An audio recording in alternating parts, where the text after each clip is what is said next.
Once a year, a few days before Christmas, come the Fairy Tale Express steaming. A fantastic train, with flowers painted on locomotives and carriages. Every single station it stopped at was obligated to leave at least 2 fairy tales, which were loaded on the train and was transported out to children all over the world. The conductor of the Fairy Tale Express read every single tale and decided if it was allowed to come along or if it was stupid and should be burned. Samuel and Sunny sat and wrote for their lives. Well, sat wasn't accurate. Sunny didn't have time to sit. Instead he stood by his steam boiler and wrote with one hand and screwed with the other. Samuel, on the other hand, sat at the table inside the station master's office and wrote with a large fountain pen. He wrote large, neat letters with scrolls on. Every 15 minutes or so, Susanna came with coffee and buns to the 2 storytellers. Susanna, how do you spell collision? Samuel asked, biting the pen shaft. It's spelled, wait a minute. Yes, C-O-L-L-I, and then the usual con sound spelled, S-I-O-N, as simple as that. Are you writing another stupid fairy tale again, like you wrote last year? When the Fairy Tale Express conductor became so angry, he put it in the furnace under the boiler and burned it. Oh, no, Susanna dear, this fairy tale is so sweet, you almost cry. The collision isn't as dangerous as it sounds. I'm writing about a little rail car called Tootman. He's a little out of control and bounces off the rails and stuff. It's when he's going to kiss his mom, the restaurant cart, goodnight, it becomes a small collision. Kiss collision. It's not dangerous, is it? Maybe not, it depends on what you have put more in the story. But now you have to scribble a bit faster with the goose pen. The Fairy Tale Express is coming in a few minutes. Now I have to go in and hurry on Sunny. He doesn't have it easy. Writes with one hand and builds on the locomotive with the other. You can't have it harder. Yes, poor Sunny, it was really hard work. Large drops of sweat rolled down his forehead. It wasn't easy to screw and write at the same time. Sometimes he got it wrong and screwed with his writing hand and wrote with the screw hand.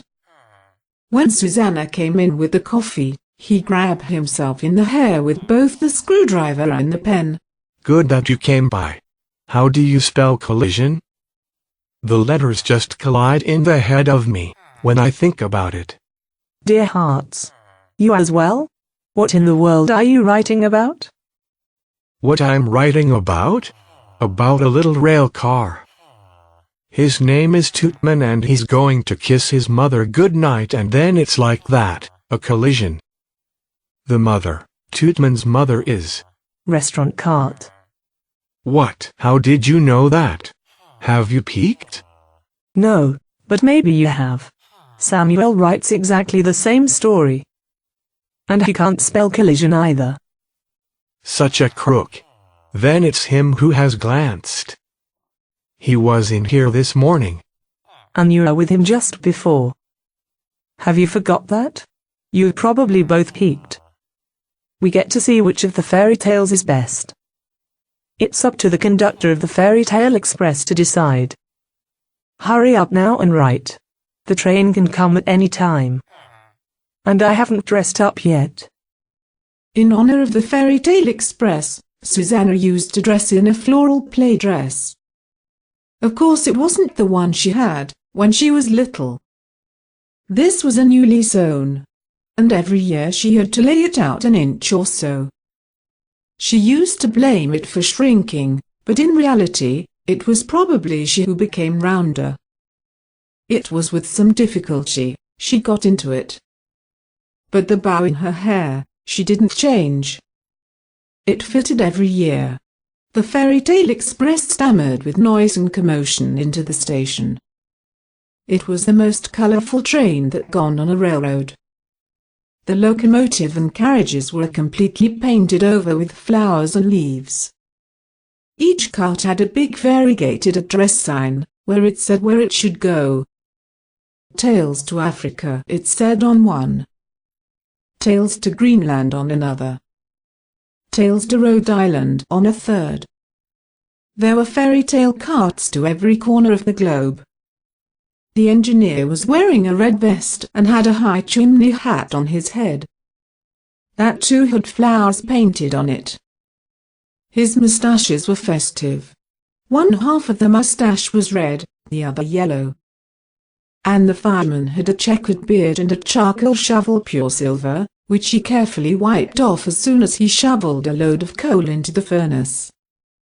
The conductor, who would read all the fairy tales, had a fiery red beard and was wearing a white uniform which resembled rompers. It was dotted with pictures of festive animals. Gorillas included checkered caps, hippos with swimming trunks, elephants with 100 pairs of glasses on his trunk, and several zoological phenomena. The conductor himself had 3 pairs of glasses on his nose. 2 of the pairs he took off when he read. 1 pair were for short cute fairy tales, 1 pair for terrible fairy tales, and 1 pair for sad fairy tales. The latter pair were provided with windshield wipers to get rid of tears. Susanna came out with the red station master flag in her hand and curtsied deep for the conductor, who came up to her. Well, will there be any fairy tales from Santaville this year then? Soon, really soon. It's Sonny and Samuel who do the writing. And they're just getting to lay the final hand on the end. It won't be many seconds before they're here. Good, said the conductor, and pulled up one giant watch from an even more huge vest pocket. The clock was as big as the dial of a grandfather clock. It ticked like it thundered. Hello, train engineer, do we have time to wait? We're in good time. We are 10 minutes before the timetable. Then we can let the choir sing our fairy tale song in the meantime. We have our own fairy tale choir with us this year. Come on, girls and boys. Lots of little ones jumped down from the last carriage. Girls and boys, all dressed in different kinds of fairy tale furs. Some resembled small rabbits, others bears, others lions, and some even hedgehogs. They pricked and formed a small singing group separately. The conductor stood in front of them and raised arms. Here comes the express with fairy tales on board. With fairy tales and trolling tones. We roam all over our earth, and stops at all stations. Tell, and then sing a bit. We whistle so happily in the chorus. And you have a fairy tale at hand by chance. Then we include it in the chorus. The festive people are sitting in the carriages. And hay and hoops figures. A humming owl drumming on a nest box. And other small ugly figures. Tell me you might get a seat. In the compartments of the fairy tale express. Tell us about everything from sheds to palaces. From trolls and dancing fairies. And the smoke billows from the chimney. And stands like a plume over the track. And the thump of the rails. These are fairy tales you hear. Yes, the smoke has fairy tales in its hair. Tell us, join our journey. We chug with fairy tales around the globe. On the rails of fairy tales, in the world of fairy tales. With fairy tales in the steam and soot. Well done. Both the train engineer and the fireman shouted bravo, and whistled with the steam whistle 15 times.